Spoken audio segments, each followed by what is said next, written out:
ವಂದೇ ಭವಘ್ನಮರಾಸುರಸಿದ್ಧವಂದ್ಯಂ ನಾರಾಯಣಂ ನಮಸ್ಕೃತ್ಯ ನರಂಚೈವ ನರೋತ್ತಮಂ ದೇವೀಂ ಸರಸ್ವತೀಂ ವ್ಯಾಸಂ ತತೋ ಜಯಮುದೀರಯೇ. ನಾರಾಯಣಂ ಗುಣೈಃಸರ್ವೈರುದೀರ್ಣಂ ದೋಷವರ್ಜಿತಂ ಜ್ಞೇಯಂ ಗಮ್ಯಂ ಗುರುಂಶ್ಚಾಪಿ ನತ್ವಾ ಸೂತ್ರಾರ್ಥ ಉಚ್ಯತೆ. ಕಥಾಲಕ್ಷಣಂ ನೃಸಿಂಹಮಖಿಲಾಜ್ಞಾನತಿಮಿರಾಶಿಶಿರದ್ಯುತಿಂ ಸಂಪ್ರಣಮ್ಯ ಪ್ರವಕ್ಷ್ಯಾಮಿ ಕಥಾಲಕ್ಷಣಮಂಜಸಾ.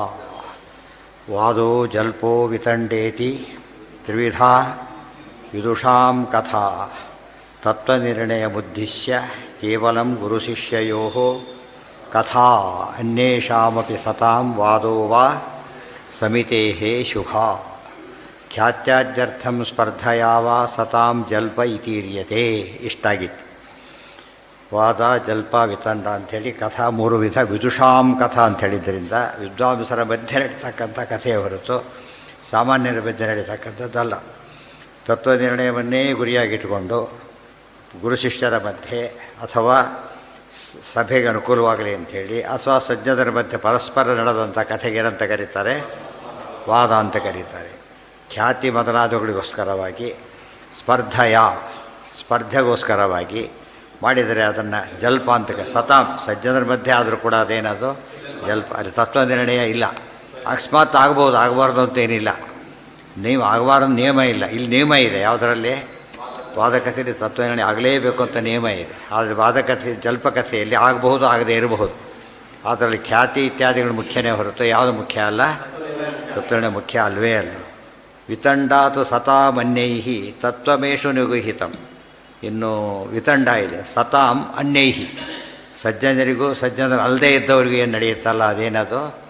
ಅದು ವಿತಂಡ. ವಿತಂಡದಲ್ಲಿ ಏನಿಲ್ಲ, ತತ್ವವನ್ನು ಹೇಳಬೇಕಾಗಿಲ್ಲ. ತತ್ವಮೇಷು ನಿಗೂಹಿತಂ. ತತ್ವ ಅದರಲ್ಲಿ ಮುಚ್ಚಿಡಬೇಕೆ ಹೊರತು ಹೇಳಕ್ಕೆ ಹೋಗಬಾರ್ದು. ಸ್ವಯಂ ವಾ ಪ್ರಾಸ್ನಿಕೈರ್ವಾದೇ ಚಿಂತೆಯೇ ತತ್ವನಿರ್ಣಯಂ. ಸ್ವಯಂ ವಾ ಪ್ರಾಸ್ನಿಕೈರ್ವಾದೇ ಮತ್ತೆ ಹೇಳ್ತಾರೆ ಚಿಂತೆಯೇ ತತ್ವನಿರ್ಣಯಂ.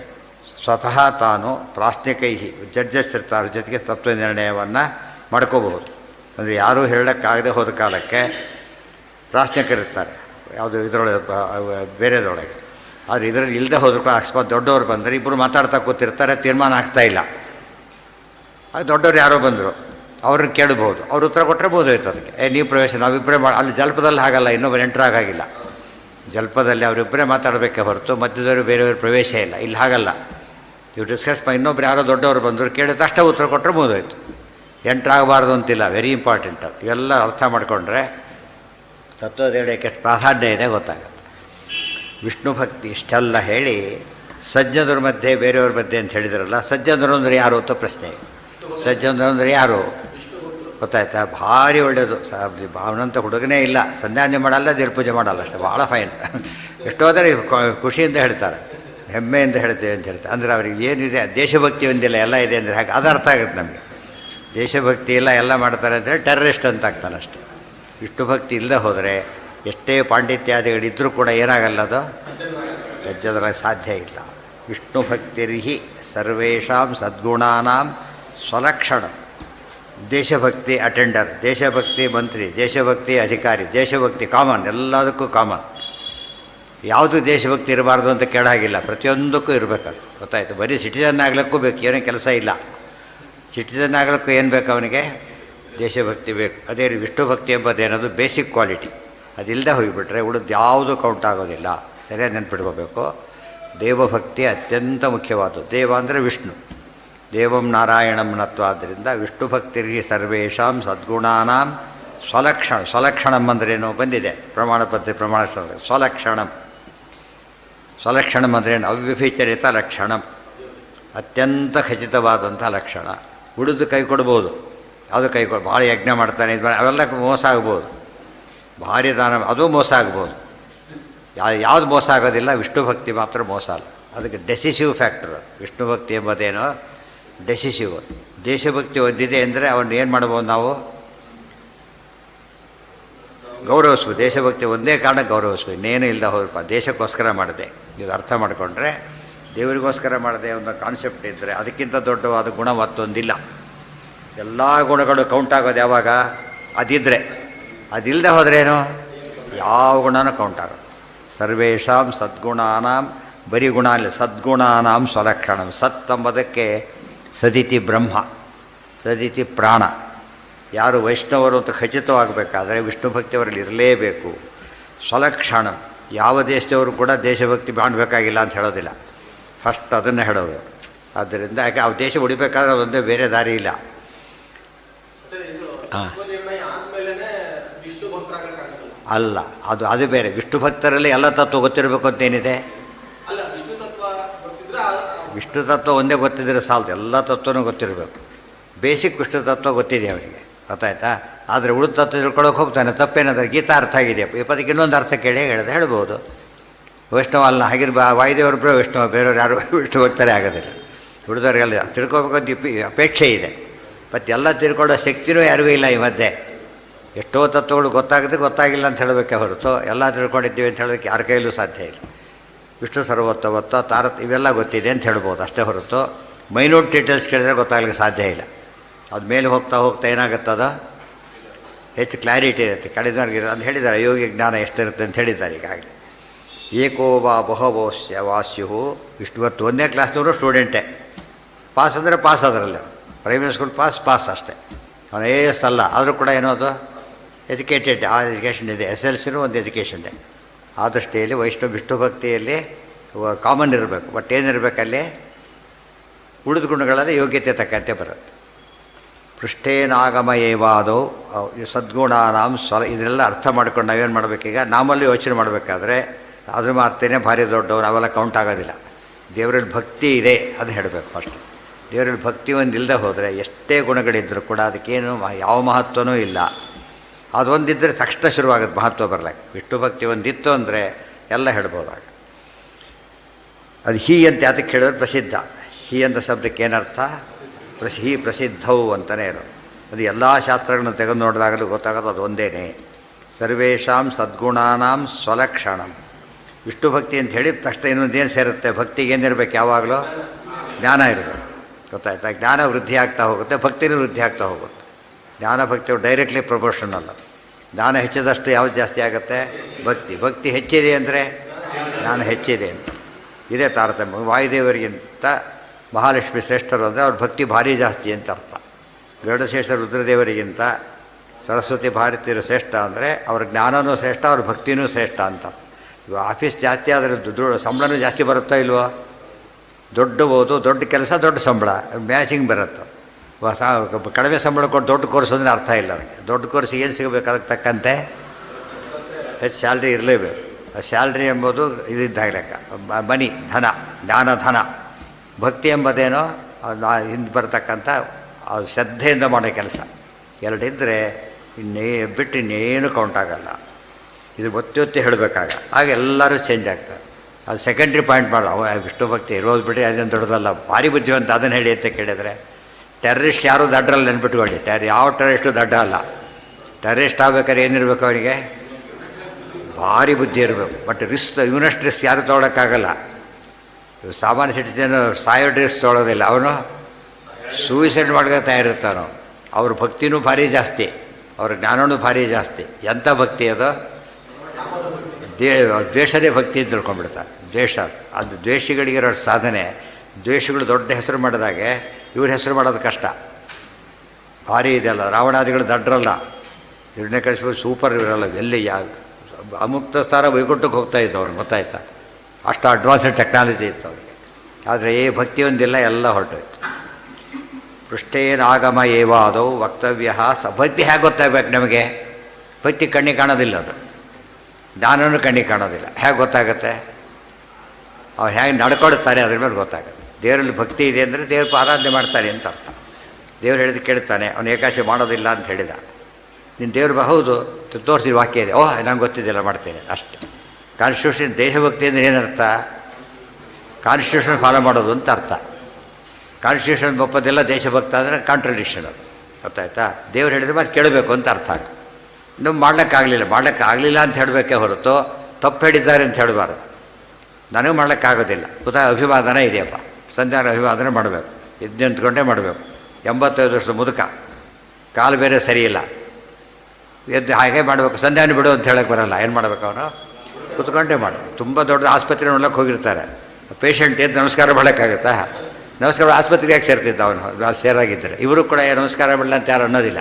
ಅವ್ರು ಹೇಳಕ್ಕೆ ಹೋದ್ರೆ ಏನು ಮಾಡ್ತಾರೆ? ಬೇಡ ಅಂಥೇಳಿ. ಆಸಕ್ತಿ ಅದು. ಅಲ್ಲಿ ಅವನಿಗೆ ಗೌರವ ಇಲ್ಲ ಅಂತಲ್ಲ, ಗೌರವ ಇಲ್ಲ ಅಂತ, ಗೌರವ ಎಲ್ಲ ಇದೆ, ಆದರೆ ಮಾಡೋಕ್ಕಾಗ್ತಾ ಇಲ್ಲ. ಅದು ತಪ್ಪಲ್ಲ. ಅದು ಶಕ್ತಿ ಇದೆ, ಎಲ್ಲ ಇದೆ, ಏನೂ ಮಾಡ್ತಾ ಇಲ್ಲಂದರೆ ತಪ್ಪು. ಅರ್ಥ ಆಯ್ತಾ? ಇದು ಅದನ್ನು ನಾವೇ ಯೋಚನೆ ಮಾಡಬೇಕೆ. ಭಕ್ತರು ಅಂತ ಎಷ್ಟು ಮಟ್ಟಿಗೆ ನಡೆಸ್ತಾ ಇದ್ದೇವೆ ನಾವೀಗ ಅಂತ ಗೊತ್ತಾದರೆ ಕಂಡವ್ರಿಗೆ ಹೇಳೋದು ಆಮೇಲೆ. ಮೊದಲು ನಾವು ತಿಳ್ಕೊಂಡ ಮೇಲೆ ನಮ್ಮ ಭಕ್ತಿ ಟೆಸ್ಟ್ ಅದು. ಉಳಿದವ್ರನ್ನ ಆ ರೀತಿ ಯೋಚನೆ ಮಾಡ್ತಾ ಹೊರಟ್ರೆ ಆ ಕರೆಕ್ಟಾಗಿ ಸಮಾಜ ರೂಪಗೊಳ್ಳುತ್ತೆ. ಪೃಷ್ಟೇನಾಗಮಯೇವಾದೌ ವಕ್ತವ್ಯ ಸಾಧ್ಯ ಸಿದ್ಧಯೇ ನೈಷಾ ತರ್ಕೇಡಾಪನೇಯ ಮತಿರಿತ್ಯಾಹ ಹಿ ಶ್ರುತಿ. ನೆಕ್ಸ್ಟ್ ಪಾಯಿಂಟ್, ವಾದ ಶುರುವಾಗಬೇಕೀಗ. ಏನು ಮಾಡಬೇಕು? ಫಸ್ಟ್ ಅದು ಉತ್ತರ ಹೇಗೆ ಸ್ಟಾರ್ಟ್ ಮಾಡಬೇಕು ಅಂದರೆ, ಪೃಷ್ಟೇನ ಆಗಮಯೇವಾದೌ ವಕ್ತವ್ಯ ಸಾಧ್ಯ ಸಿದ್ಧಯೇ. ಸಾಧ್ಯ ಸಿದ್ಧಯೇ ಒಂದು ಎಲ್ಲಿದೆ? ಇನ್ನೊಂದು ಎಸ್ಕೆ ಇದಾಯ್ತು, ಈ ಕಡೆ ಹೋಯ್ತಲ್ಲ, ಈ ಕಡೆ ಬರಬೇಕಾದ್ರೆ ಈಗ ಮುಂದೆ ಇದೆ. ಇಷ್ಟು ಮುಂದೆ ಬಂತ ಪೇಸ್ ಸ್ಕಿಪ್ ಆಗಿದೆ, ಪರವಾಗಿಲ್ಲ, ಆಯ್ತು, ಗೊತ್ತಾಯಿತು. ಈಗ ಸ್ವಯಂವಾ ಪ್ರಾಶ್ನಿಕ ಇರುವ. ಈಗ ವಾದಕತೆಗೆ ಪ್ರಾಶ್ನಿಕರು ಯಾರೂ ಇಲ್ಲ, ಯೋಚನೆ ಮಾಡಬೇಕು. ಜಡ್ಜಸ್ಸೇ ಬೇಕಿಲ್ಲ ಅದಕ್ಕೆ. ಯಾಕೆ? ಇವ್ರು ಪ್ರಶ್ನೆ ಕೇಳ್ತಾ ಹೇಳ್ತಾರೆ, ಉತ್ತರ ಬೇಕೇ ಇಲ್ಲ. ಅದು ಅವರಿದ್ದ ಪ್ರಾಶ್ನಿಕರು ಬೇಕು. ಕೆಲವು ಸರ್ತಿ ಏನಾಗುತ್ತೆ, ಭಾರಿ ದೊಡ್ಡವರಿದ್ದಾಗ ಅವರಿದ್ದರೆ ಸಾಕು, ನಾವು ಕೇಳ್ತೇವೆ ಅಂದರೂ ಸಾಕು ನಮಗೆ. ಅವ್ರು ಹೇಳಿದರೆ ಒಪ್ತೀವಿ ಅಂತ ಹೇಳಿದರೆ, ದೊಡ್ಡವ್ರ ಬಗ್ಗೆ ಗೌರವ ಇದ್ದರೂ ಸಾಕು. ಇಲ್ಲಿ ಗೆಲ್ಲೇಬೇಕು ಹಠ ಇದ್ದಾಗ ಮಾತ್ರ ಪ್ರಾಶ್ನಿಕರು ಇರಲೇಬೇಕು. ರಾಗದ್ವೇಷ ವಿಹೀನಾಸ್ತು. ಪ್ರಾಶ್ನಿಕರ ರಕ್ಷಣೆ ಏನು ಅಂತ ಹೇಳ್ತಾರೆ.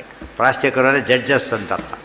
ಪ್ರಶ್ನೆ ಮಾಡೋ ಹಕ್ಕಿದೆ ಅವರು, ಜಡ್ಜಿ ಕೇಳೋ ಹಕ್ಕಿದೆ, ಅದಕ್ಕೆ ಪ್ರಾಶ್ನಿಕರು ಅಂತ ಕರೀತಾರೆ ಅವರು. ರಾಗದ್ವೇಷ ವಿಹೀನಾಸ್ತು ಸರ್ವವಿದ್ಯಾವಿಶಾರದಾ ಪ್ರಾಶ್ನಿಕಾ ಇತಿ ಸಂಪ್ರೋಕ್ತಾ ವಿಷಮಾಹಿ ಏಕ ಏವವಾ. ಸರಿಯಾಗಿ ಗಮನಿಸಬೇಕು. ಜಡ್ಜಸ್ ಹೇಗಿರಬೇಕು ಅಂದರೆ ರಾಗದ್ವೇಷ ವಿಹೀನಾ. ರಾಗ ಅಂದ್ರೇನು? ಕಾಮ. ದ್ವೇಷ ಅಂದರೆ ಕ್ರೋಧ. ಕಾಮಕ್ರೋಧ ಇರಬಾರ್ದು. ಕಾಮಕ್ರೋಧ ಇರಬಾರ್ದು ಅಂದರೆ ಯಾವ ವಿಷಯದ ಬಗ್ಗೆ? ಕಾಮಕ್ರೋಧ ಬಿಟ್ಟು ಎಲ್ಲಿ ಸಿಗ್ತಾರೆ ನಿಮಗೆ? ಹಾಗಿದ್ದರೆ ಅದಕ್ಕೇನು ಮಾಡಬೇಕು? ಆ ವಿಷಯದಲ್ಲಿ ಕಾಮಕ್ರೋಧ ಇರಬಾರ್ದು. ಜಡ್ಜಿಗೆ ಏನೇ ಇರಬಹುದು. ಈ ಇಬ್ಬರು ಪಾರ್ಟಿ ಇದ್ದಾರೆ, ಈಗ ಒಬ್ಬನು ಬೇಕಾಗಿದ್ದಾನೆ ಹೋಯ್ತಲ್ಲಿಗೆ, ಒಬ್ಬರ ಬಗ್ಗೆ ಅವ್ನು ಫೇವರ್ ಮಾಡ್ತಾನೆ ಅಂತ ಹೇಳಿದರೆ ಅವನ್ನ ಹಾಕಬಾರ್ದು. ಇವತ್ತು ಅವ್ನು ಹೇಳ್ತಾರೆ ಎಷ್ಟೊತ್ತಾಯ್ತು ರೈಟ್ ಇದೆ ಹೇಳೋದಕ್ಕೆ, ಆ ಜಡ್ಜರ ಒಪ್ಪೋದಿಲ್ಲ ಅಂತ ಹೇಳ್ತಾವೆ. ಯಾತಕ್ಕೆ? ನಮ್ಮ ಪಕ್ಕ ಮೇಲೆ ದಿವಸ ಗಲಾಟೆ ನಮಗೂ ಅವರಿಗೂ, ಆದ್ದರಿಂದ ನಾವು ಜಡ್ಜ್ ಮನೆಯಲ್ಲಿ ಅವರೇ ಕೇಸ್ ಹಾಕ್ತಿರ್ತಾರೆ ಅಷ್ಟೇ ಕಡೆಗೆ.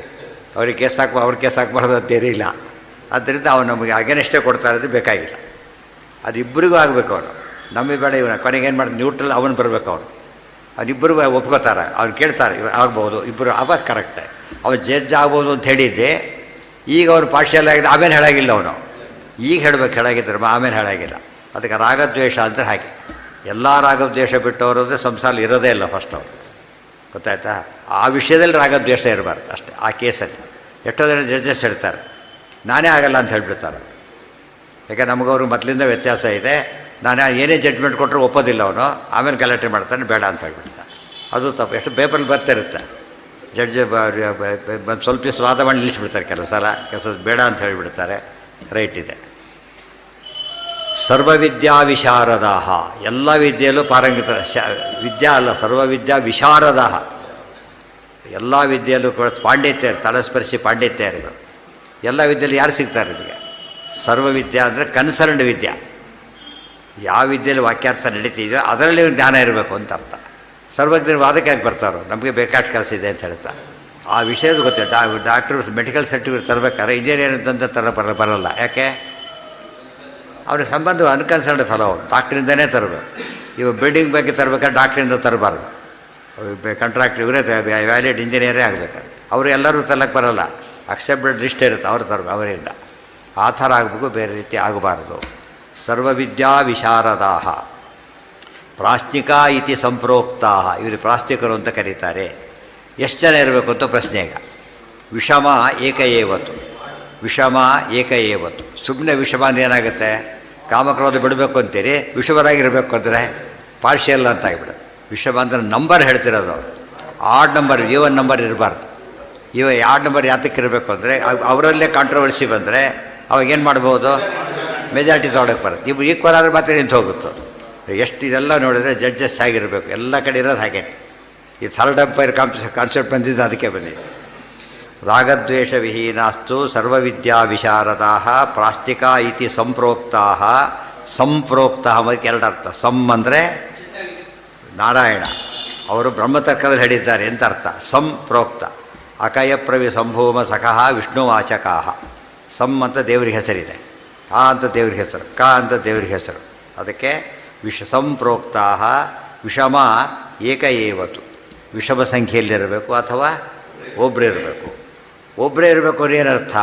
ಪದ್ಧತಿ ಆಯ್ತಲ್ಲ. ನಿಮ್ಗೆ ಅದೇ ಪ್ರಾಬ್ಲಮ್ ಬಂತೀಗ. ಒಬ್ಬನೇ ಇದ್ದರೆ ಪ್ರಾಬ್ಲಮ್ ಬರುತ್ತೆ ಅಂತ ಕೇಳಿದ್ರೆ ಬರೋದೇ. ಒಬ್ಬನಿರ್ಬೇಕಾದ್ರೆ ಕಂಡೀಷನ್ ಇದೆ. ಒಬ್ಬರೇ ಇರ್ಬೇಕಾದ್ರೆ ಹೇಗಿರಬೇಕು ಅಂದರೆ ಅಶೇಷ ಸಂಶಯಚ್ಛೇತ್ತ ನಿಸ್ಸಂಶಯ ಉದಾರಧೀಹಿ ಏಕಶ್ಚೇತ್ ಪ್ರಾಸ್ತಿಕೋ ಜ್ಞೇಯ ಸರ್ವದೋಷ ವಿವರ್ಜಿತ. ಇಂಥ ಕೇಸಲ್ಲಿ ಒಬ್ಬನಾಗ್ಬೋದು. ಈ ರೀತಿ ಇದ್ದರೆ ಮಾತ್ರ. ಇಲ್ಲದೆ ಹೋದರೆ ಒಬ್ಬರಿರಬಾರ್ದು. ಎಷ್ಟು ಜನ ಇರಬೇಕಾಗ? ಮಿನಿಮಮ್ ಆಡ್ ನಂಬರಲ್ಲೇ ಇರಬೇಕು. ಮಿನಿಮಮ್ ಎಷ್ಟಾಯ್ತಾಗ? 3 ಇರಲೇಬೇಕು. ಮಿನಿಮಮ್ 3ಗಿಂತ ಕಡಿಮೆ ಇರಾಗಿಲ್ಲ.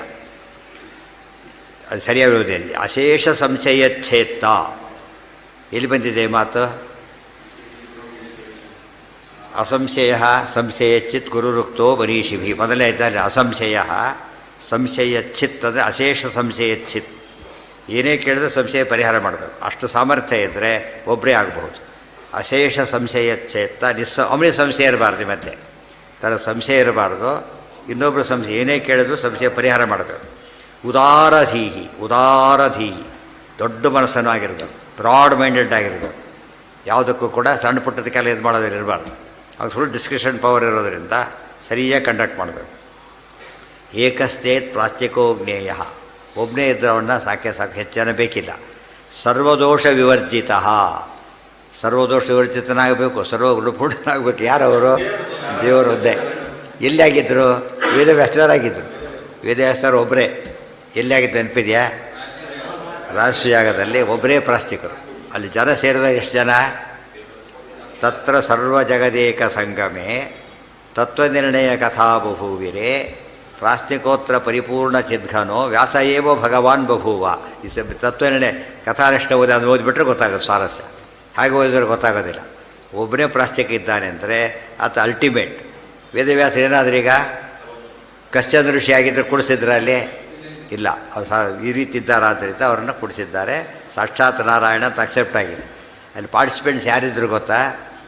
ಬ್ರಹ್ಮದೇವರಿಂದ ಹಿಡಿದು ಕಲಿಯವರೆಗೂ ಇದ್ದಾರೆ ಮೂಲ ರೂಪದಲ್ಲಿ. ಮತ್ತು ಅವತಾರ ರೂಪದಲ್ಲಿ ಬೇರೆ ಇದ್ದಾರೆ. ದುರ್ಯೋಧನಾದಿಗಳಿದ್ದಾರೆ. ಇಂಥ ಒಂದು ಸಭೆಯಲ್ಲಿ ಪ್ರಾಸ್ತಿಕರಾಗಬೇಕಾದ್ರೆ ಏನಾಗಿರ್ಬೇಕು ಅವರು? ಮಹಾಭಾರತ ಮೂಲನೇ ಹೇಳುತ್ತೆ. ಆಚಾರ್ಯ ಅದನ್ನೇ ಬರೆದಿರೋದು. ಆದ್ದರಿಂದ ಮಹಾಭಾರತದ ಪ್ರಕರಣ ವೇದವ್ಯಾಸರು ಯಾರು ಅಂತಾಯ್ತು ಈಗ? ಸಾಕ್ಷಾತ್ ನಾರಾಯಣ. ಅಶೇಷ ಸಂಶಯಚ್ಛೇತ್ತ ನಿಸ್ಸಂಶಯ ಉದಾರಧೀಹಿ ಸರ್ವದೋಷ ವಿವರ್ಜಿತ. ನಾರಾಯಣಂ ಗುಣೈ ಸರ್ವೈ ಉದೀರ್ಣಂ ಸರ್ವೈ ದೋಷ ಗುಣೈ ಉಳಿದಿನ ಮೇಲೆ ದೋಷವರ್ಜಿತಮಗೆ ಸರ್ವೈ ದೋಷೈ ವರ್ಜಿತಮ್ ಆಗಬೇಕಾಗ. ಇಲ್ಲಿ ಸರ್ವದೋಷ ಹೇಳಿದ್ಮೇಲೆ ಅಲ್ಲೂ ಕೂಡ ಸರ್ವಗುಣ ಸರ್ವದೋಷ. ಸರ್ವಗುಣಪೂರ್ಣನಾಗಬೇಕು. ಸಕಲ ದೋಷ ಬರೀ ವರ್ಜಿತ ಅಲ್ಲ, ವಿವರ್ಜಿತ. ಈ ವರ್ಜಿತ ಅಂದ್ರೇನು? ಭಾರಿ ದೂರ ಇರಬೇಕು. ಎರಡು ಪಕ್ಕದಲ್ಲಿ ಒಂದು ಇದ್ಬೇಕು. ಮಡಿನೋ ಮೇಲ್ಗೋ ಡೌಟ್ ಬರುತ್ತೆ. ಅಲ್ಲೊಂದಿದೆ ಇಲ್ಲೊಂದಿದೆ. ಯಾವಾಗ ಏನಂತಾರೆ? ಡೌಟೇ ಇಲ್ಲ. ಆ ದೂರ ಇರಬೇಕು. ಅದಕ್ಕೆ ಅತ್ಯಂತ ದೂರ, ದೋಷ ಅತ್ಯಂತ ದೂರ ಪರಮಾತ್ಮ. ವಿಶೇಷ ದೋಷಯುತ ಕಲ್ಯಾಣಾಖಿಲ ಸದ್ಗುಣ ಎಲ್ಲ ಹೇಳ್ತಾರೆ. ಏಕಶ್ಚೇತ್. ಏಕಾಂ ಪ್ರಶ್ನೆಯಲ್ಲಿ ಉತ್ತರ ಇದೆ. ಏಕೋನೈಕ ಸವಃ ವಿಷ್ಣು ಸಹ. ಏಕ ಅಂದರೆ ಯಾರು? ಇವರೊಬ್ಬನೇ. ಏಕೋ ನಾರಾಯಣ ಆಸಿ. ಇದು ಅರ್ಥ ಮಾಡಿಕೊಂಡ್ರೆ ಈಗ ಒಂದು ಪ್ರಶ್ನೆ ಬಂತು ನಮ್ಮೆದುರಿಗೀಗ. ಯಾವುದಕ್ಕೆ ಏನು ನಡೆಯೋದಿಲ್ಲ ಅಂತ ತಿಳ್ಕೊಬೇಡ. ಮತ್ತು ಪ್ರಾಸ್ತಿಕರು ಒಬ್ಬರ ಜಡ್ಜ್ಮೆಂಟ್ ಒಬ್ರದಾಗಬೇಕು ಅಂದರೆ ವೇದವ್ಯಾಸ ಹೇಳಿದ್ರೆ ಅದೇ ಜಡ್ಜ್ಮೆಂಟ್. ಭಾಗವತ ಹೇಳಿದ್ರೆ ಜಡ್ಜ್ಮೆಂಟು. ಬ್ರಹ್ಮಸೂತ್ರ ಹೈಯೆಸ್ಟ್. ನಾವು ಕೋರ್ಟ್ ಅಂತೀವಲ್ಲ, ಬ್ರಹ್ಮಸೂತ್ರಗಳು ಏನಂತ ಕರೀತಾರೆ? ಅಧಿಕರಣ, ನ್ಯಾಯ ಅಂತ ಕರೀತಾರೆ. ನ್ಯಾಯಾಲಯ ನ್ಯಾಯ. ಸೊ ಬ್ರಹ್ಮಸೂತ್ರ ನ್ಯಾಯಾಲಯ. ತಸ್ಮಾತ್ ಸೂತ್ರಾರ್ಥಮಾಗೃಹ್ಯ ಕರ್ತವ್ಯ ಸರ್ವನಿರ್ಣಯ. ಬ್ರಹ್ಮಸೂತ್ರ ಹೇಳಿದ್ದಾರೆ ಅಂದಮೇಲೆ ಮತ್ತೆ ಮಾತಾಡೋಗಿಲ್ಲ. ಅದಕ್ಕೆಲ್ಲ ಬೇರೆ ಅದು ಮಾಡೋಕ್ಕೆ ಸಾಧ್ಯವೂ ಇಲ್ಲ. ಕ್ಲೋಸ್. ಇದು ವಾದದ ಪದ್ಧತಿ. ಅದನ್ನು ಬಿಟ್ಬಿಟ್ಟು ತಲೆ ತೋಚಿದ್ದೆಲ್ಲ ಹೇಳ್ತಾ ಹೋದರೆ ಎಂದೂ ಸರಿಯಲ್ಲ. ಏಕೋವಾ ಬಹವೋವಾ ಸ್ಯುಹು ವಿಷ್ಣು ಭಕ್ತಿ ಪರಾಸದಾ. ಇವರಿಗೂ ಒಂದು ಕಾಮನ್ ಫ್ಯಾಕ್ಟರ್ ಏನಿದೆ? ಎಷ್ಟೋ ಒಬ್ಬರೋ ಇಬ್ಬರೋ, ಅದಕ್ಕೆ ಮುಖ್ಯವಾಗಿ ಅವರೆಲ್ಲ ವಿಷ್ಣು ಭಕ್ತರಾಗಿರ್ಬೇಕು. ಒಬ್ಬರೇ ಆದರೆ ವಿಷ್ಣು ಆಗಿರಬೇಕು. ಉಳಿದವರಾದರೆ ವಿಷ್ಣು ಭಕ್ತರಾಗಿರಬೇಕು. ಇಲ್ಲಿ ಜಡ್ಜಸ್ ಕೂಡ ಅಷ್ಟೇ, ಅವನು ಒಂದು ಕೇಸು ಇರಬಾರ್ದು, ಇಲ್ಲ ಅವನೇ ಡಿಸ್ಮಿಸ್ ಆದ ಜಡ್ಜ್ ಆಗಾಗ್ತಾನೆ. ಅವನ ಬಗ್ಗೆ ಇದಿರಬೇಕು, ಯಾವ ಕ್ಲಿಯರ್ ಇದೆ. ಪ್ರಮೋಷನ್ನು ಅಪಾಯಿಂಟ್ಮೆಂಟ್ ಆಗಬೇಕಾದ್ರೆ ಏನಿರುತ್ತೆ ಫಸ್ಟು ಅವನು ಇದು ನೋಡ್ತಾರೆ, ಇದು ಒಂದು ಆ್ಯಂಟಿಸಿಡೆಂಟ್ ಸರ್ಟಿಫಿಕೇಟ್ ಕೊಡಬೇಕು ಅವರು. ಪೊಲೀಸ್ ರಿಪೋರ್ಟ್ ತೊಗೋತಿದ್ದು ಈಗೆಲ್ಲ ಇದೆಲ್ಲ ಗೊತ್ತಿಲ್ಲ. ಗೌರ್ಮೆಂಟ್ ಅಪಾಯಿಂಟ್ ಆಗಬೇಕಾದ್ರೆ ಅವ್ನು ಪೊಲೀಸರು ಬಂದು ಸುತ್ತಮುತ್ತಲೇ ನಾವು ಇವ್ರಿಗೆ ಗೊತ್ತಿಲ್ಲದೆ ಎನ್ಕೌಂಟ್ ಮಾಡ್ಕೊಂಡು ಹೋಗ್ತಾರೆ, ಸುತ್ತಮುತ್ತ ಮನೆಗಳೆಲ್ಲ ಕಡೆಗೆ. ಅವ್ನು ಕ್ಲಿಯರೆನ್ಸ್ ಕೊಡಬೇಕು, ಎಲ್ಲರೂ ಕೊಡೋದಿಲ್ಲ. ಆಮೇಲೂ ಕೂಡ ಅಪರಾಧ ಮಾಡಿದ ಅಂತೇಳಿದ್ರೆ ಮತ್ತು ಡಿಸ್ಮಿಸ್ ಮಾಡ್ಬೋದು. ಅದಕ್ಕಾಗಿ ವಿಷ್ಣು ಭಕ್ತಿ ಪರಾಹ ಸದಾ ಆಗೊಂದೇ ಸದಾ ವಿಷ್ಣು ಭಕ್ತಿ ಪರರಾಗಿರಬೇಕು. ಯಾತಕ್ಕೆ ಅಂದರೆ ವಿಷ್ಣು ಭಕ್ತಿರಿಗೆ ಸರ್ವೇಷಾಂ ಸದ್ಗುಣಾನಾಂ ಸ್ವಲಕ್ಷಣ. ಅತಿ ಮೂಲಭೂತವಾದ ಗುಣ ಅಂದರೆ ವಿಷ್ಣು ಭಕ್ತಿ. ಆದ್ದರಿಂದ ನಮ್ಮ ಲಾಯಲ್ಟಿ ಯಾರ ಕಡೆ ಇರಬೇಕೀಗ? ಲಾಯಲ್ಟಿ ವಿಷ್ಣು ಭಕ್ತರ ಕಡೆ ಇರಬೇಕು, ಬೇರೆ ಕಡೆ ಇರಬಾರ್ದು. ಬೇರೆ ನಮ್ಮವನು ಅಂತ ಇರಬಾರ್ದು. ನಮ್ಮವನಾಗಿರ್ಬೋದು, ವಿಷ್ಣು ಭಕ್ತನಲ್ಲ, ಬಿಟ್ಬಿಡೋದ. ಅದಕ್ಕೆ ತಮಾಷೆ ಬರುತ್ತೆ, ಉದ್ಯೋಗಪುರದಲ್ಲಿ ಹೇಳ್ತಾರೆ, ಕಥೆ ಹೇಳ್ತಾರೆ ಅಂತ. ಯಾರೋ ಗಲಾಟೆ ಶುರುವಾಯಿತು. ಒಬ್ಬಳು ಮದುವೆ ಆಗಬೇಕಾಗಿತ್ತು, ಯಾರು ಬಂದರೆ ರಿಜೆಕ್ಟ್ ಮಾಡ್ತಾಯಿದ್ಲು. ಆಗ ಒಬ್ಬ ವ್ಯಕ್ತಿ ಬರ್ತಾನೆ, ಸುಧನ್ವ ಅಂತ ಒಬ್ಬ ಬ್ರಾಹ್ಮಣ ಬರ್ತಾನೆ, ವಿರೋಚನ ಅಂತ ಪ್ರಹ್ಲಾದನ ಮಗ, ಇಬ್ಬರು ಕ್ಯಾಂಡಿಡೇಟ್ಸು. ಅವಳು ಕನ್ಯಾ, ಗೊತ್ತಾಯ್ತಾ? ಇವನು ಕ್ಯಾಂಡಿಡೇಟ್ ವಿರೋಚನ, ಭಾರಿ ದುಷ್ಟ ಅವನು, ಗೊತ್ತಾಯ್ತಾ? ಅಲ್ಲಿ ನೋಡಿದರೆ ಒಳ್ಳೆ ಬ್ರಾಹ್ಮಣ ಅಂತ ಇವನು ಕ್ಷತ್ರಿಯ, ಅವನು ಬ್ರಾಹ್ಮಣ, ಇವನು ಆ್ಯಕ್ಚುಲಿ ರಾಕ್ಷಸ, ಗೊತ್ತಾಯ್ತಾ? ಆ ರೂಲಿಂಗ್ ರಾಕ್ಷಸ ಅಷ್ಟೇ. ಅಲ್ಲಿ ಬಂದಾಗ ಯಾರು ಎಲ್ಲಿ ಕೊಡಬೇಕು ಪ್ರಶ್ನೆ ಬಂತೀಗ. ಎಲ್ಲಿ ಕೊಡಬೇಕಲ್ಲ, ಆಸನ ಏರ್ಪಾಟ್ ಮಾಡಬೇಕು, ಪ್ರೋಟೋಕಾಲ್ ಪ್ರಕಾರ ಎಲ್ಲಿ ಕೊಡಬೇಕು ಅಂತ ಕೇಳಿದರೆ ಬ್ರಾಹ್ಮಣ ಮೇಲೆ ಕೊಡಬೇಕು, ಅವ್ರ ಕಡೆ ಕೊಡಬೇಕು. ಗಲಾಟೆ ಅದು ಒಪ್ಪೋದಿಲ್ಲ ಅಂತ ಶುರು ಮಾಡಿದ್ರು. ಅವನು ಒಪ್ಪಲಿಕ್ಕೆ ನಾನೇ ಅಲ್ಲಿ ಕೊಡಬೇಕು ಅಂತ ಶುರು ಮಾಡಿ, ಅಲ್ಲಿಂದಲೇ ಗಲಾಟೆ ಶುರು ಮಾಡಿದ. ತಕ್ಷಣ ಒಂದು ತೀರ್ಮಾನ ಶುರುವಾಗಬೇಕೀಗ. ಮೊದಲು ಮುಂದೆ ನಡೆಯೋದು, ಆಮೇಲೆ ಬಟ್ ಇದೇ ತೀರ್ಮಾನ ಆಗ್ತಾ ಇಲ್ಲ. ಯಾರು ಒಬ್ಬರು ಹೇಳಬೇಕೀಗ ಯಾರ ಮೇಲೆ ಕೊಡಬೇಕು ಅಂತೇಳಿ.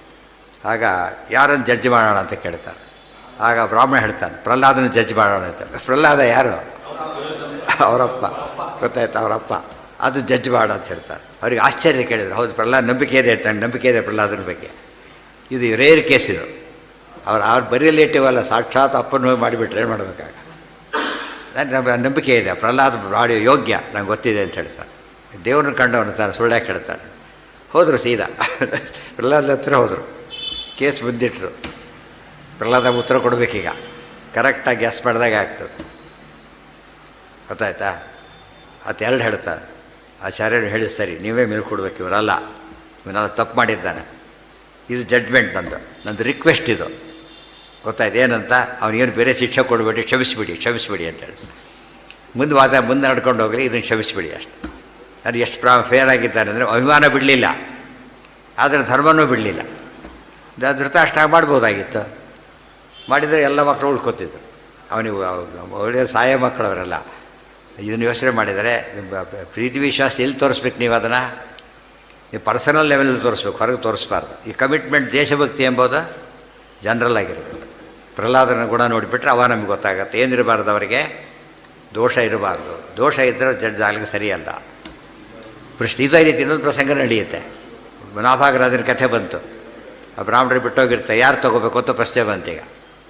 ಎಲ್ಲರೂ ಹೇಳಿರ್ತಾರೆ, ಈಗ ಯಾರು ಜಡ್ಜ್ ಆಗಬೇಕು ಅಂತ ಕೇಳಿದರೆ ಬಂದಿದ್ದು ರುದ್ರದೇವ್ರು ಬಂದಿದ್ದು. ನಿಮ್ಮ ಅಪ್ಪನ ಕೇಳ್ಕೊಂಬ ಅಂತ ಹೇಳ್ತಾರೆ. ನಾನು ಬರ್ತೀನಿ ಅಂತ ಹೇಳಿ, ನಿಮ್ಮ ಅಪ್ಪನ ಕೇಳ್ಕೊಂಬ ಹೋಗಿ ಹೇಳಿದ್ರೆ ಅದು ಹೇಳ್ತಾರೆ. ಹೌದಾ, ಬಂದಿದ್ದ, ಬದಲು ಕೊಟ್ಬಿಡು, ಅವ್ರದ್ದು ಬದಲು ಕೊಟ್ಬಿಡು ಅಂತ ಹೇಳ್ತಾರೆ. ಇವೆಲ್ಲ ಬ್ಯೂಟಿಫುಲ್ ಇವೆಲ್ಲ. ಅದು ಎಂಥ ಜಡ್ಜಸ್ ಇದ್ದಾರೆ ಯೋಚನೆ ಮಾಡಿ. ಅಭಿಮಾನ ಧೃತರಾಷ್ಟ್ರ ಇಲ್ಲೆಲ್ಲ ಸೋತುಬಿಟ್ಟ. ಇವೆಲ್ಲ ಪೂರ್ತಿ ತಾನು, ಅವರು ಸತ್ರು, ತನಗೂ ದುಃಖ ಆಯ್ತಾವೆ. ಅದು ಸತ್ಯಕ್ಕೆ ಎಷ್ಟು ಬೆಲೆ ಇದೆ ಎಂಬುದಕ್ಕೆ ಸಾಕ್ಷಿ. ಅವ್ರು ತಕ್ಷಣ ರುದ್ರದ ಏನು ಮಾಡಿದರು ಹೇಳಿದ ತಕ್ಷಣ ಭಲೆ ಅಂತ ಹೇಳಿದರು. ನಿಮ್ಮ ಅಪ್ಪ ಎಷ್ಟು ದೊಡ್ಡ, ನೀನೆಷ್ಟು ಪ್ರಾಮಾಣಿಕ. ಆ ರೇಟಿಂಗ್ ನನಗೆ ಕೊಟ್ಟಿಲ್ಲ, ಊರಲ್ಲಿ ಸುಳ್ಳು ಹೇಳ್ಬೋದು, ಹೇಳಲಿಲ್ಲ. ಆದ್ದರಿಂದ ನಿನಗೆ ಒಳ್ಳೆ ಇದು ಬರಲಿ, ಗೊತ್ತಾಯ್ತಾ? ಈ ಭಾಗ ನೀನೇ ತಗೋ, ಒಳ್ಳೆ ಮಗ ಹುಟ್ಟಲಿ. ಅಂಬರೀಷ್ ರಾಜ ಮಗ ಹುಟ್ಟುತ್ತಾನೆ, ಒಂದಕ್ಕಿಂತ ಒಂದು ಗ್ರೇಟ್. ಒಂದು ಸತ್ಯಕ್ಕೆ ಎಷ್ಟು ಮಹತ್ವ ಇದೆ. ಸತ್ಯ ಧರ್ಮ ರಥಾಯಶ ಹಾಗಿರಬೇಕು. ವಿಷ್ಣು ಭಕ್ತಿರ್ಹಿ ಸರ್ವೇಷಾಂ ಸದ್ಗುಣಾನಾಂ ಸಂರಕ್ಷಣಂ. ಇದು ಒಂದು ಸ್ಟೇಜ್ ಬಂತೀಗ, ಮುಖ್ಯವಾದ ಸ್ಟೇಜ್ ಇದೆ ಈಗ. ಹೇಗೆ ಶುರುವಾಗಬೇಕು ವಾದ, ಹೇಗೆ ಶುರುವಾಗಬೇಕು, ಪ್ರೊಸೀಡ್ ಆಗಬೇಕೀಗ. ಫಸ್ಟ್ ಪ್ರೊಸೀಡ್ ಆಗಬೇಕಾದ್ರೆ ಎಲ್ಲ ಡಿಸೈಡ್ ಮಾಡ್ತಾರೆ ಫಸ್ಟ್. ಈಗ ಈ ವಾದದಲ್ಲಿ ಈ ಪ್ರಶ್ನೆ ಇಲ್ಲ, ಯಾರು ಪ್ರಶ್ನೆ ಕೇಳಬೇಕು? ಫಸ್ಟು ಶಿಷ್ಯನೇ ಕೇಳಬೇಕು, ಬೇರೆ ದಾರಿ ಇಲ್ಲ. ಯಾಕಂದ್ರೆ ಶುರುವಾಗಿ ಪ್ರಶ್ನೆ ಇರೋದು ಆತನಿಗೆ. ಇದು ಜಲ್ಪದಲ್ಲಿ ಹಾಗಲ್ಲ. ಫಸ್ಟ್ ಶುರು ಮಾಡ್ತಾರೆ, ಯಾರು ಅವ್ರನ್ನೇ ಕೇಳ್ತಾರೆ, ನೀನು ಫಾರ್ ಅಗೇನ್ಸ್ಟ್ ಅಂತ ಕೇಳ್ತಾರೆ. ಅವ್ನು ಬರೀ ಖ್ಯಾತಿ ಬಂದವನು ಏನು ಮಾಡ್ತಾನೆ, ತನಗೆ ಯಾವುದು ಬೇಕೋ ಅದು ಆಫ್ ಮಾಡ್ಕೋತಾನೆ. ಮತ್ತು ಟಾಸ್ ಗೆದ್ದು ಬ್ಯಾಟಿಂಗ್ ಕೊಡೋದು ಆ ಟೈಪ್ ಇದು. ಅವ್ರಿಗೆ ಚಾನ್ಸ್ ಕೊಟ್ಟರು ಇಲ್ಲ ಮೊದಲಿನೇ ಕೇಳು ಅಂತ ಹೇಳ್ಬೋದು ಬೇಕಾದ್ರೆ. ಕೆಲವು ಕಾಸುಗಳು ಚಾನ್ಸ್ ಕೊಡೋದಕ್ಕೊಂದು ರೂಲ್ಸು ಇದೆ ಕೆಲವು ಸಲ. ಅವನ್ನೆಲ್ಲ ನೋಡ್ತಾರೆ, ಅವ್ನ ಕ್ವಾಲಿಫಿಕೇಷನ್ಸ್ ಎಲ್ಲ ನೋಡ್ತಾರೆ. ಅದನ್ನು ನೋಡ್ಕೊಂಡು ಬೇಕಾದ್ರೂ ಕೊಡ್ಬೋದು. ಒಟ್ಟು ಜಡ್ಜಸ್ ಅಲ್ಲೂ ಕೂಡ ಜಡ್ಜಸ್ ಏನು ಮಾಡ್ಬೋದು, ತಮ್ಮ ಡಿಕ್ಷನರಿ ಪವರ್ ಉಪಯೋಗಿಸ್ಬಿಟ್ಟು ತೀರ್ಮಾನ ಮಾಡ್ಬೋದು. ಅದು ಅವನಿಲ್ಲ ನಾನೇ ಮಾತ್ರ ಅವನ್ನೇ ಹಠ ಹಿಡಿಬೋದು ಬೇಕಾದ್ರೆ, ಅವೆಲ್ಲ ನಡೆಯುತ್ತೆ. ಅದು ಯೋಗ್ಯ ಅಕ್ಸೆಪ್ಟ್ ಮಾಡಿದರೆ ಅವರು. ಹೇಗೆ ಶುರು ಮಾಡಬೇಕು? ಫಸ್ಟ್ ಶುರು ಮಾಡೋನು ಅಂದರೆ ಪೃಷ್ಟೇನ ಆಗಮ ಏವಾದೌ ವಕ್ತವ್ಯ ಸಾಧ್ಯ ಸಿದ್ಧಯೇ. ಫಸ್ಟ್ ಏನು ಕೊಡಬೇಕು ಅನ್ಕೊಳ್ತಾನೆ ಇದಕ್ಕೆ ಸಾಧ್ಯ ಸಿದ್ಧಿಗೋಸ್ಕರ? ಆಗಮ ಕೊಡಬೇಕು. ಆಗಮ ಕೊಡದೆ ವಾದ ಶುರುವಾಗಲಿಕ್ಕೆ ಸಾಧ್ಯ ಇಲ್ಲ. That very important. ಇವತ್ತು ಕೋರ್ಟಿಗೆ ಕೇಸ್ ಹಾಕ್ರಿ, ಹಾಗೆಲ್ಲ ತೊಗೊಳೋದಿಲ್ಲ. ಏನು ಮಾಡಬೇಕು? ಫಸ್ಟ್ ಅವರು ಒಂದು ಡಾಕ್ಯುಮೆಂಟ್ ಕೊಡಬೇಕು, ನಿಮ್ಮ ಕೇಸ್ ವ್ಯಾಲಿಡ್ ಅಂತ ಹೇಳೋದಕ್ಕೆ. ನೋಡ್ತಾರೆ, ಅವ್ರು ಅಲೋ ಮಾಡಿದರೆ ಸರಿ, ಅದು ಇದು ನೋಡ್ತಾ ಇವೆಲ್ಲ ಡಾಕ್ಯುಮೆಂಟ್ಸ್ ಹೋಗಯ್ಯ ಅಂದರೆ ಮುಗಿದೋದು ಕತೆ. ಅಕ್ಸೆಪ್ಟ್ ಆಗಲಿಕ್ಕೆ ಫಸ್ಟ್ ಏನು ಬೇಕು? ಬರೀ ಕೇಸ್ ಬಾಯಲ್ಲಿ ಕೊಟ್ಟರೆ ಯಾರು ಅಕ್ಸೆಪ್ಟ್ ಮಾಡೋರು, ಕೇಸ್ ತೊಗೊಳೋದಿಲ್ಲ. ಒಂದು ಡಾಕ್ಯುಮೆಂಟ್ ಇಟ್ಟು ಕೊಟ್ಟು ಫಸ್ಟ್ ಅಕ್ಸೆಪ್ಷನ್ ಸ್ಟೇಜ್ ಬೇರೆ, ಆಮೇಲೆ ಮುಂದೆ ಪ್ರೊಸೀಡಿಂಗ್ಸ್. ಆಮೇಲೆ ಎಷ್ಟೋ ಕೇಸ್ಗಳು ಇಲ್ಲೇ ಹೋಗಿಬಿಡ್ತವೆ, ಗೊತ್ತಾಯ್ತಾ? ಅದಕ್ಕೇನು ಆಗಮ ಕೊಟ್ಟರೆ ಮಾತ್ರ ಸಾಧ್ಯ. ಈ ಸೇಲ್ಡ್ ನನ್ನ ಸೈಟನ್ನು ಆಕ್ಯುಪೈ ಮಾಡಿದ್ದಾನೆ ಅಂತ ಕೇಸ್ ಹಾಕ್ತಾನೆ. ಫಸ್ಟ್ ಏನು ತೋರಿಸ್ಬೇಕೀಗ? ನನ್ನ ಸೈಡ್ ಇಟ್ಟಿರ್ತಾನೆ, ಆಗ ಅಕ್ಸೆಪ್ಟ್ ಮಾಡ್ತಾನೆ. ಇವರು ಓರಲ್ಲಿ ಹೇಳಿದರೆ ಒಪ್ಪೋದಿಲ್ಲ. ಅದು ಅದೇ ದೃಷ್ಟಿಯಲ್ಲಿ ಆಗಮ ನಮ್ಮ ಶಾಸ್ತ್ರ ವಿಚಾರ ಮಾತಾಡಬೇಕಾದ್ರೆ ಯಾವುದು ಆಗಮ? ವೇದಾದಿಗಳೇ ಆಗಮ. ಇದನ್ನು ಇಲ್ಲದೆ ಹೋದರೆ ಆಗಮ ಆಗೋದಿಲ್ಲ. ಪೃಷ್ಟೇನ ಆಗಮ ಅಂದರೆ ಇದು ಶಾಸ್ತ್ರದಿಂದ ಹಿಡಿದು ಲೌಕಿಕ ಜೀವನದವರೆಗೂ ಕೂಡ ಎಲ್ಲದಕ್ಕೂ ಅಪ್ಲಿಕಬಲ್. ಹೇಗೆ ವಾದ ನಡಿಬೇಕು, ಹೇಗೆ ಪ್ರೊಸೀಡಿಂಗ್ಸ್ ಆಗೋದು, ಜಡ್ಜ್ ಹೇಗಿರಬೇಕು, ಹೇಗೆ ಪ್ಯಾಟರ್ನ್ ಹೇಗಿರಬೇಕು, ಪ್ರತಿಯೊಂದು ಹೇಳ್ತಾರೆ. ಪೃಷ್ಟೇನ ಆಗಮ ಏವಾದೌ ವಕ್ತವ್ಯ ಸಾಧ್ಯ ಸಿದ್ಧಯೇ ನೈಷಾತರ್ಕೇಣಾಪನೇಯ ಮತಿರಿತ್ಯಾಹ ಹಿ ಶ್ರುತಿ. ವೇದ ಹೇಳ್ತಾ ಇದೆ. ಇದು ಶಾಸ್ತ್ರದ ವಿಚಾರ ಎಂದು ಕೂಡ ಯಾವುದರಿಂದ ತೀರ್ಮಾನ ಆಗೋದಿಲ್ಲ? ಪ್ರತ್ಯಕ್ಷದಿಂದಾಗಲಿ ಅನುಮಾನದಿಂದಾಗಲಿ ಆಗೋದಿಲ್ಲ. ಆದ್ದರಿಂದ ಅದು ಪ್ರೂಫ್ ಏನು ಬೇಕು? ಅದಕ್ಕೆ ಆಗಮನೆ ಕೊಡಬೇಕು. ಮಾತು ಎಲ್ಲಿ ಹೇಳಿದೆ? ಇದು ಕಠೋಪನಿಷತ್ತಿನ ಮಾತಿದೆ. ನೈಷಾತರ್ಕೇಣ ಮತಿರಾಪನೇಯ ಪ್ರೋಕ್ತ ಅನ್ಯೇನೈವ ಸುಜ್ಞಾನಾಯ ಪ್ರೇಷ್ಠ. ಅಲ್ಲಿರೋದು ಹಾಗೆ. ನೈಷಾತರ್ಕೇಣ ಮತಿ ಆಪನೇಯ. ಆಪನೇಯ ಆನೇಯ ನಭವತಿ, ಅಪನೇಯ ಅನ್ನೋ ಎರಡು ಇಟ್ಟಿದ್ದಾರೆ. ಆಪನೇಯ ಪದ ಇದೆ. ತರ್ಕದ ಸಾಧನೆ ಮಾಡಲಿಕ್ಕೂ ಹೋಗಬಾರ್ದು, ನೆಗೆಟ್ ಮಾಡಲಿಕ್ಕೂ ಹೋಗಬಾರ್ದು. ಅರ್ಥ ಆಯ್ತಾ? ಸಾಧನೆ ಮಾಡೋದು ಸರಿಯಲ್ಲ, ನೆಗೆಟ್ ಮಾಡೋದು ಸರಿಯಲ್ಲ.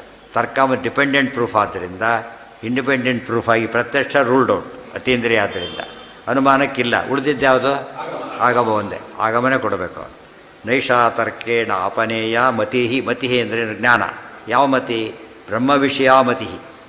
ದೇವರ ಬಗ್ಗೆ ತಿಳ್ಕೊಳ್ಳೋಕೆ ಹೊರಟಾಗ ಆಗಮದ ಹೊರತು ಬೇರೆ ದಾರಿ ಇಲ್ಲ. ಆದ್ದರಿಂದ ಹಾಗೆ ಮಾಡಬೇಕು. ಬ್ರಹ್ಮಸೂತ್ರ ತರ್ಕ ಅಪ್ರತಿಷ್ಠಾನ ಕಾಮಾಚ್ಚ ನಾನುಮಾನಾಪೇಕ್ಷ ಬ್ರಹ್ಮಸೂತ್ರದ.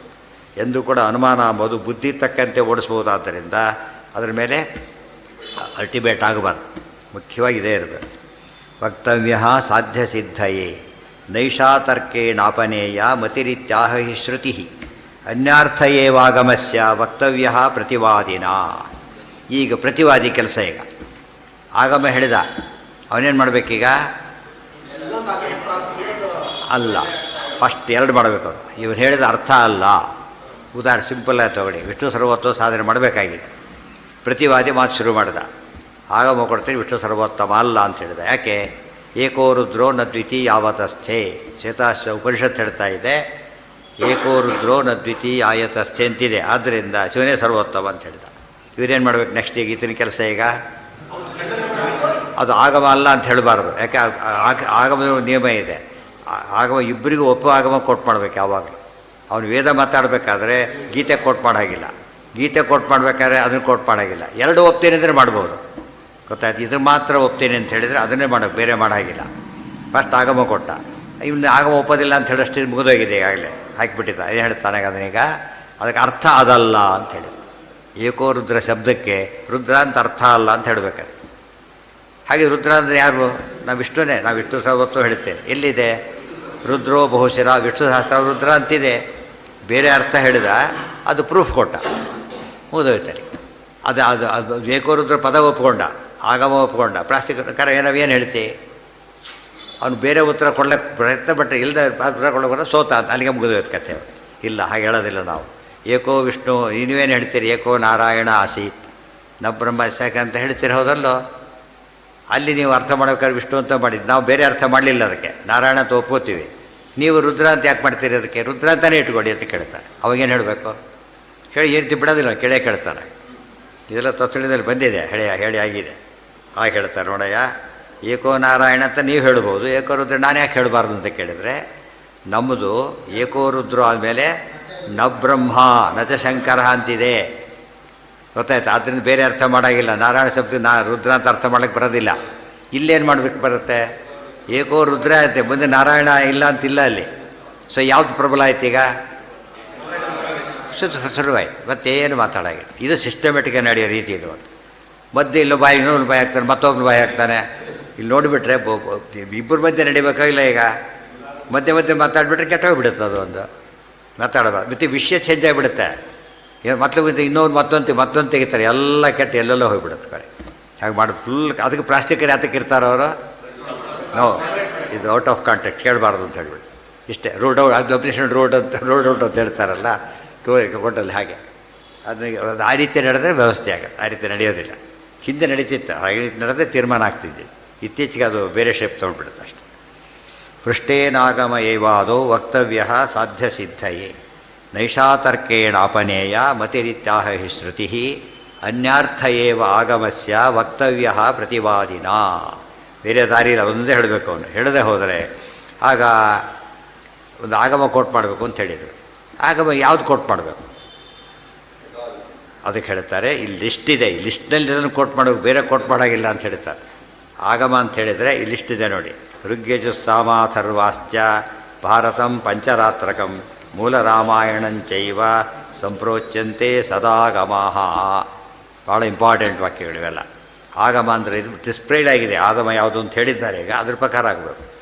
ಡಾಕ್ಯುಮೆಂಟ್ ಯಾವುದೋ ಡಾಕ್ಯುಮೆಂಟ್ ಕೊಟ್ಟ, ಅವ್ನು ಅಡ್ಮಿಷನ್ ಆಗಬೇಕಾದ್ರೆ ಡಾಕ್ಯುಮೆಂಟ್ ಕೊಡಬೇಕು. ಎಲ್ಲಿಂದ ಕೊಡಬೇಕು ಡಾಕ್ಯುಮೆಂಟ್? ಅವನು ವ್ಯಾಲಿಡ್ ಡಾಕ್ಯುಮೆಂಟ್ ಕೊಡಬೇಕು.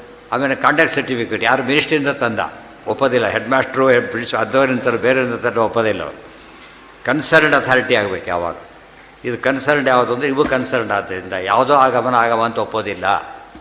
ಇವೆಲ್ಲ ಕಥಾರಕ್ಷಣ ಓದಿಬಿಟ್ರೆ ವಾದ ಮಾಡೋದು ಒಳ್ಳೇದು ಸಿಗುತ್ತೆ. ಇವು ಒನ್ ಫ್ಯಾಸಿಟಿ ಓದೋದೇ ಇಲ್ಲ. ಆದ್ದರಿಂದ ಇದನ್ನು ಟೆಕ್ಸ್ಟೇ ಆಗೋದಿಲ್ಲ, ಬೇಸಿಕ್ ಟೆಕ್ಸ್ಟ್ ಇವೆಲ್ಲ. ಅನ್ಯಾರ್ಥ ಏವ ಆಗಮಸ್ಯ ವಕ್ತವ್ಯ ಪ್ರತಿವಾದಿನ ಋಗ್ಯಜುಸ್ಸಾಮಾಥರ್ವಾಶ್ಚ ಭಾರತಂ ಪಂಚರಾತ್ರಕಂ ಮೂಲರಾಮಾಯಣಂಚೈವ ಸಂಪ್ರೋಚ್ಯಂತೆ ಸದಾಗಮಃ. ಅದೆಲ್ಲ ನಾಳೆ ಅದು ಡೀಟೇಲ್ಸು. ಅದ್ರ ಬಗ್ಗೆ ಇನ್ನೇನು ಹೇಳಬೇಕು? ತುಂಬ ಪ್ರಶ್ನೆಗೆ ಉತ್ತರ ಸಿಗುತ್ತೆ ಸರಿಯಾಗಿ ಓದಿಬಿಟ್ರೆ. ಕಥಾಲಕ್ಷಣ ಅಂದರೆ ಸೂಪರ್ ವರ್ಕ್. ಅದು ಆಚಾರ್ಯರು ಬರೆದಿದ್ದಾರೆ, ಒಂದೇ ಕಾರಣ ಸಾಕು ಶ್ರೇಷ್ಠ ಅನ್ಲಕ್ಕೆ. ಅವರು ಸುಮ್ಮನೆ ಬರೀಲಕ್ಕೆ ಹೋಗ್ತಾರಾ? ಹಾಂ, ಅಷ್ಟೇ ಜಲ್ಪ ಇದೆಲ್ಲ ಇವರು ಇದೆಲ್ಲ ಅಷ್ಟು ಋಗ್ವೇದೆಲ್ಲ ಜಲ್ಪದಲ್ಲಿ ಇಬ್ಬರು ಸಜ್ಜನರಾದ್ರಿಂದ ಒಪ್ತಾರೆ. ಇವನ್ನೆಲ್ಲ ವಿತಂಡದ ಒಪ್ಪೋದಿಲ್ಲ ಅವನು. ಆಗ ಅವನ್ನ ಆಗೋಬೇಕಾಗಿಲ್ಲ. ಅವನಿಗೆ ಏನು ಹೇಳಿದ್ರು ಸಾಕು, ಅವ್ನು ಹೇಳಿದ್ದನ್ನೇ ತಿರುಗಿ ಸೋಲಿಸ್ಬಿಟ್ರೆ ಮುಗಿದೋಯ್ತು ಅಷ್ಟೆ. ಮಾತಾಡೋಕ್ಕೆ ಬರ್ತಾನೆ, ನಾವು ಸರಿಯಾಗಿ ಮಾತಾಡಿದ್ರೆ ಸೋತ್ ಬಿಡ್ತಾನೆ ಅಷ್ಟೆ. ಆಗ ಒಂದು ಪ್ರಶ್ನೆ ಬರೋದಿಲ್ಲ. ಹಾಂ, ಹೇಳ್ತಾರೆ. ಈಗ ಡಿಸೈಡ್ ಮಾಡ್ತಾರೆ. ಒಬ್ಬರು ಶೈವ ಬಂದಿದ್ರೆ ಒಬ್ಬ ವೈಷ್ಣವ ಇದ್ದಾನೆ. ನಾ ಯಾವ್ದು ಸಾಧನೆ ಮಾಡ್ತೀಯಪ್ಪ? ನಾನು ಮತ್ತೆ ಸಾಧನೆ ಮಾಡ್ತೇನೆ ಅಂತಾರೆ. ನೀನು ಮಾಡ್ತೇನೆ, ನೀನು ಮಾಡು. ಸರಿ, ಯಾರು ಇಬ್ಬರು ಮಾಡ್ತೀವಿ ಅಂತಾರೆ. ಅವ್ರು ಸೆಲೆಕ್ಟ್ ಮಾಡ್ತಾರೆ. ಅವನೇ ಮಾಡಲಿ ಇವನು ಹೇಳಬೇಕು, ನೀನೇ ಮಾಡಲಿ ಫಸ್ಟ್, ನಾನೇ ಮಾಡ್ತೀನಿ ಅಂತ ಹೇಳು. ಅವಾಗ ಆಯಿತು. ಬರ್ತವೆ ಶೈವ. ನಾನು ವಿಸರ್ವತ್ವ ಅದೇ ವಾದಿ ಶುರುವಾಯ್ತು. ಈಗ ಆಪೋಸಿಟ್ ಪರ ಅದನ್ನೇ ಹೇಳಿದ್ರೆ ವಾದಿ ಆಗೋದು, ಪ್ರತಿವಾದಿ ಆಗೋದಿಲ್ಲ.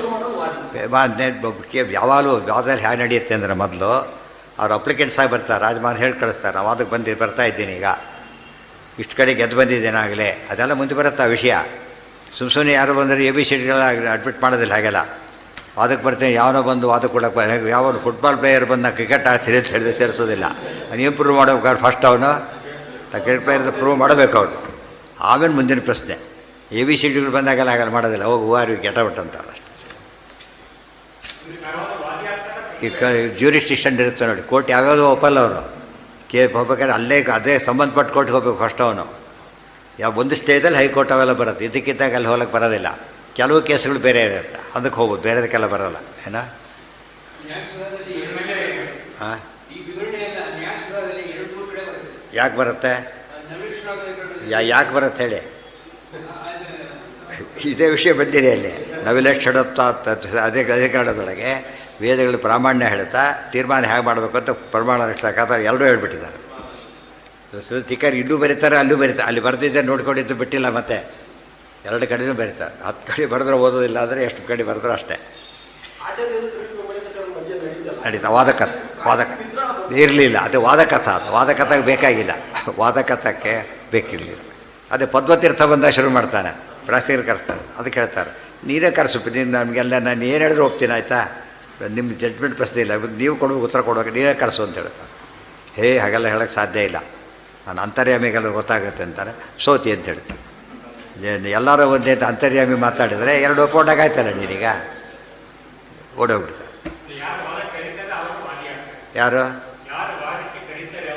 ಅದು ಹೇಳಿದ್ದಲ್ಲ, ಕರೆಯೋರು ಕರೆಯೋನು ಏನು ಮಾಡ್ತಾರೆ ಗೊತ್ತಾ, ಎರಡು ರೀತಿ ಬರ್ತಾರೆ. ನಾವು ವಾದ ಮಾಡ್ತೇವೆ, ಯಾರು ಇದ್ದಾರಾ ಆ ರೀತಿ ಬರ್ತಾನೆ. ಆಗ ಇವನು ವಾದಿ ಆಗ್ತಾನೆ.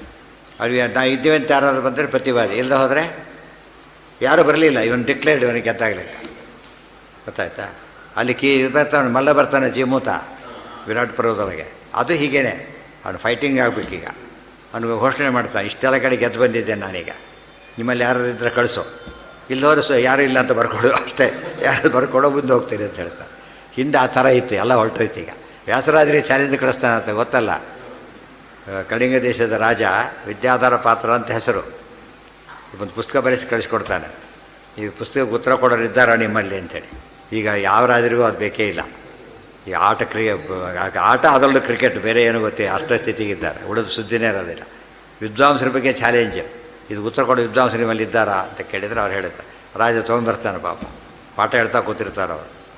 ಬಂದು ನಮಸ್ಕಾರ ಬಿಡಿ, ಆ ಮಧ್ಯೆ ಬರಬಾರ್ದು, ಅವ್ರಿಗೆ ಜ್ಞಾನದ ಕಾರ್ಯ, ಅದಕ್ಕೆ ಬರ್ತಾನೆ.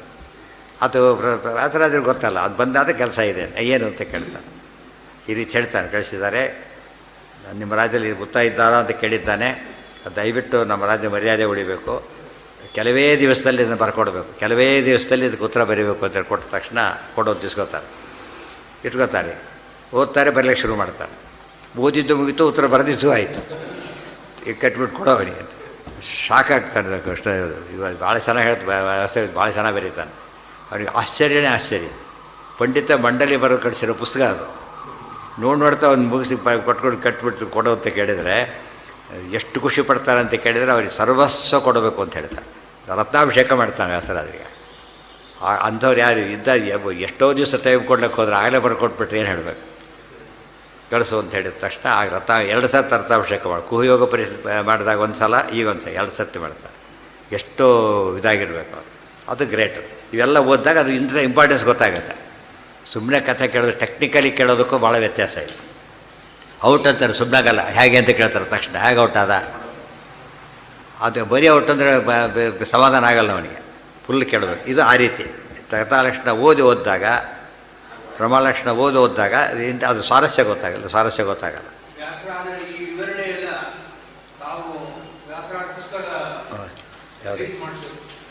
ಹೇಳಿದ್ನಲ್ಲ, ನಡೆದಿರೋದೇನಂದ್ರೆ ಆ ಪುಸ್ತಕನೇ ಕಳ್ಕೊಂಡಾಗಿದೆ ನಮ್ಮ ಜನ, ಆ ಪುಸ್ತಕನೇ ಕಳ್ಕೊಂಡ್ಬಿಟ್ಟಿದ್ದಾರೆ. ಎಷ್ಟು ಹೋಪ್ಲೆಸ್ ಅಂದರೆ, ಇದು ವರ್ಲ್ಡ್ ರೆಕಾರ್ಡ್ ಆಗೋ ಪುಸ್ತಕ. ನಮ್ಮವ್ರು ಬರೆದ ಉಡಾಫೆ ಅಂತ ಹೇಳ್ಬಿಡ್ತೀರಿ, ಬರೆದೋನು ನಮ್ಮವನಲ್ಲ, ಬೇರೆಯವ್ರು ಬರೆದೋದನ್ನು. ಸೋಮನಾಥ ಕವಿ ಬರೆದೋನು ಬ್ರಾಹ್ಮ, ಈತಲ್ಲ ಆತ, ಮಾಧ್ವ ಅಲ್ಲ. ಅಂದಮೇಲೆ ಎಷ್ಟು ಸತ್ಯ ಅಂತ ಗೊತ್ತಾಗೋದಿಲ್ಲ, ಅದೆಲ್ಲ ಕಳ್ಕೊಂಡ್ಬಿಡ್ತದೆ. ಮಠದ ಆಸ್ತಿ ಒಂದು ಪ್ರೊಟೆಕ್ಟ್ ಮಾಡಿ ಉಳಿದೆಲ್ಲ ಹೋಗ್ಬಿಡುತ್ತೆ. ಅದು ಜ್ಞಾನ ಕಾರ್ಯದ ಬಗ್ಗೆ ನಮಗೆ ಭಾರಿ ಕಡಿಮೆ, ಅಸಡ್ಡೆ ಅಂದರೆ ಭಾರಿ ಜಾಸ್ತಿ ಇರಬಾರ್ದಾಗಿ.